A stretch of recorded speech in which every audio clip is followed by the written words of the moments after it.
Hello and what is going on today, guys? Tomcat here, and welcome back to a brand new video where we are again talking about SnowRunner. Now, instead of going over a trailer this time, what I'm actually going to be highlighting is some things that the developers have answered in terms of questions in the community that you guys may not have seen yet and that you guys may not have heard about, and that will also hopefully clear up some questions that you guys may have. So stay tuned. We got some really interesting stuff coming up.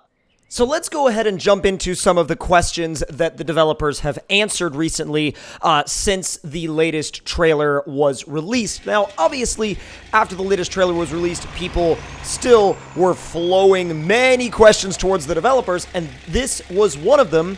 And, well, this was one of the answers, and a lot of people have been really asking a lot about damage, a lot more than I thought they would, but Jelly said flat tires will be a thing in SnowRunner. As far as how damage works, this is something we'll talk about more down the line, but flat tires change the game entirely. They change the landscape of the game 100%, and the reason why they changed the landscape of the game so much is because that opens the door for all sorts of different gameplay dynamics to be not only included within the game, but to affect your progression through a map very, very, very significantly. Now, tire damage and the ability to end up with a flat tire will definitely mean that you have to rely a lot more on your support units, aka your repair trucks, your scout vehicles, and not only will you have to rely more on your repair trucks, but you'll also have to be more careful with your scout vehicles. I say this as I absolutely yeet myself through every single obstacle on the Truck Night Green Hell map in this Volkswagen Type 2. But anyways, the fact that we're able to have flat tires is also really interesting to me because it makes me wonder if it'll be something restricted to just hardcore mode, because I could really see that being a worthwhile addition to hardcore mode, but at the same time I could also see it being very frustrating for players that play on casual. Now, this next question and answer comes from the SnowRunner community Discord when someone asked, Jellyfoosh, in this picture the Twin Steer has 4 separate loads on it. In SnowRunner, do we go to different sites to get all these supplies, or do you load up all at once in one place?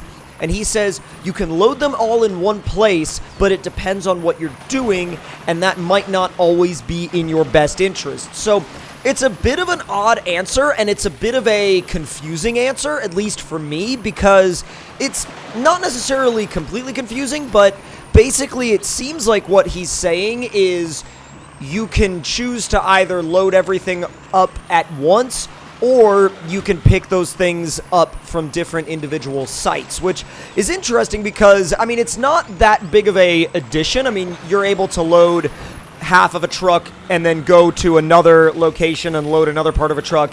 Now, I mean, we have lots of modded vehicles that support that kind of gameplay dynamic.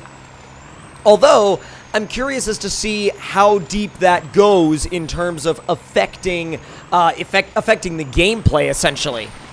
Now, game size has also come up a lot in my comments as well as across the SnowRunner Discord and all sorts of other things, and Nethios actually answers this very well. He says, about region size, we've said in the past, the overall size of the base game of SnowRunner is around 3 times the size of MudRunner, plus all DLCs, plus expansions. Now, the interesting thing that he said there is basically we're getting a larger game at launch with SnowRunner than the outgoing MudRunner with all the, DLCs and expansions and all that sort of stuff. So the fact that we're coming right out of the gate with a larger game in general is actually very, very huge, and I think should make a lot of people hopeful for the amount of time they'll be able to spend in SnowRunner.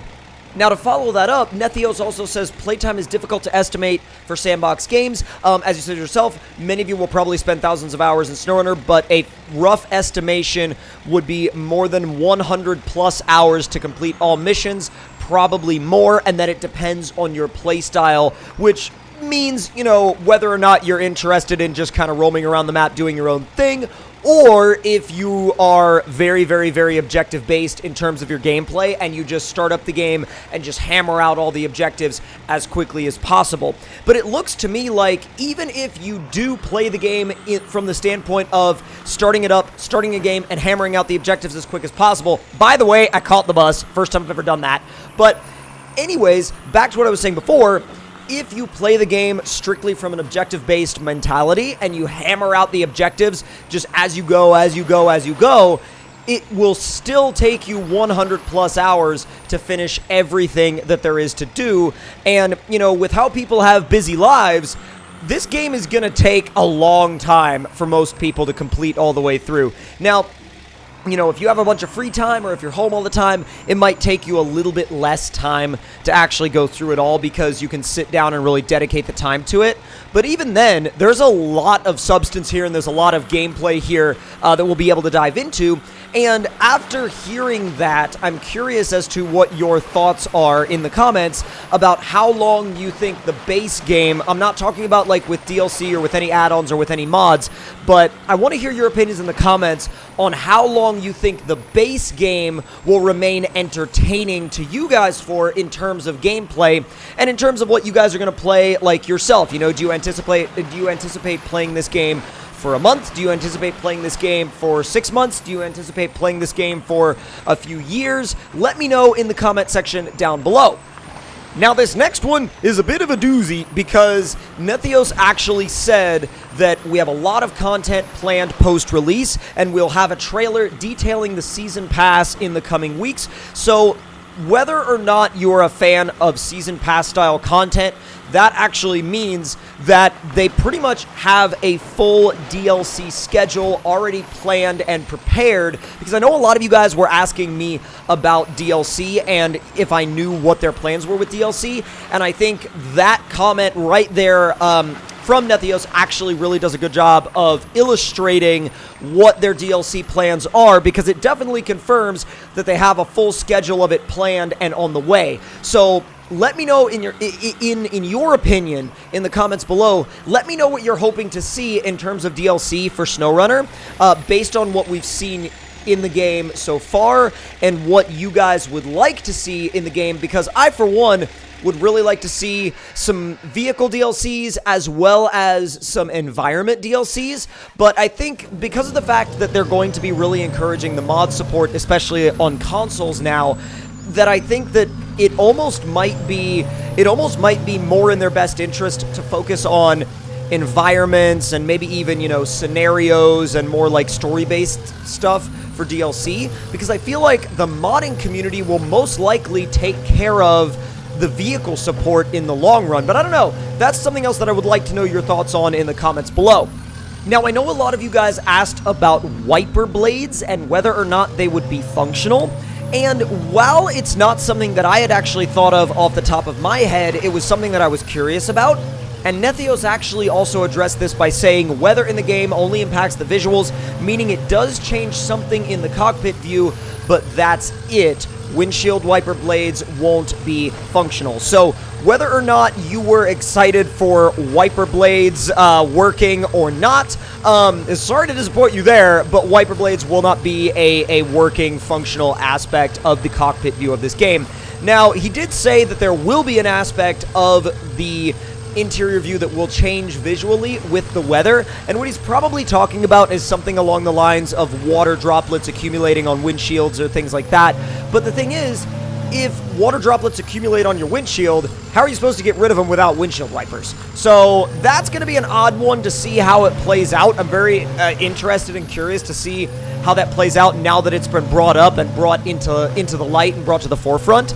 But I don't know. I'm kind of going back and forth on whether or not that's going to be a good idea. Now, one question that was very interesting to me was if they had any plans on adding old trucks from MudRunner as DLC. And they responded by saying that they're not sure whether or not it's planned right now, but even if it's not, you can count on all of them being eventually available as mods, which is basically them again saying that the modding community will take care of a lot of the vehicle-based situations across the board, even if they do not appear as DLC, which makes it all that much more important that mods are pushed to the forefront to come out on consoles quickly. And I really hope that they know that there's a lot of people that want that to happen, and there's a lot of people that want that to happen, you know, as soon as possible. And I know that you can't rush something like that, and you want it to work properly. But at the same time, it would definitely be cool if it, you know, if mod support came to consoles maybe a month or two after the release, then as opposed to like 6 months after release. But we don't really have a timeline on that. They haven't really said anything or spoken to a timeline on that, so that we'll have to wait and see about. And last but not least, I want to answer one of the questions that I've been getting a lot in the comments lately, and that is, will it be available on the Nintendo Switch? And as you can see here on their Instagram page, they have hashtag PC, hashtag PS4, hashtag Xbox One, and hashtag Switch. Now, I'm not sure if the Switch version will be exactly the same as the other versions due to the lower, basically, equipment capability of the Nintendo Switch. I mean, it's just not the same kind of powerhouse as an Xbox One or a PS4 or definitely a PC. So I'm really hoping that the game won't really be dumbed down too much for the Switch. I'm hoping that there's still a lot of content and a lot of features there for Switch players, but that's definitely something we can be hopeful for, and at least the Switch players are going to get something. I just hope that, for their sake, that it's still the full-fledged SnowRunner that we're all excited about. So if you guys enjoyed this video, then please do leave me a like. Let me know your thoughts and opinions in the comments below, and also let me know how you're feeling at this point about SnowRunner, how you're feeling about the launch, whether or not you're pre-ordering it or whether you're waiting until after it comes out and some of the reviews and gameplay start rolling in. And if you're new to the channel and would like to stay up to date on all things SnowRunner, hit that like button, hit that subscribe button, and click the notification bell to stay up to date, and I'll talk to you guys next time.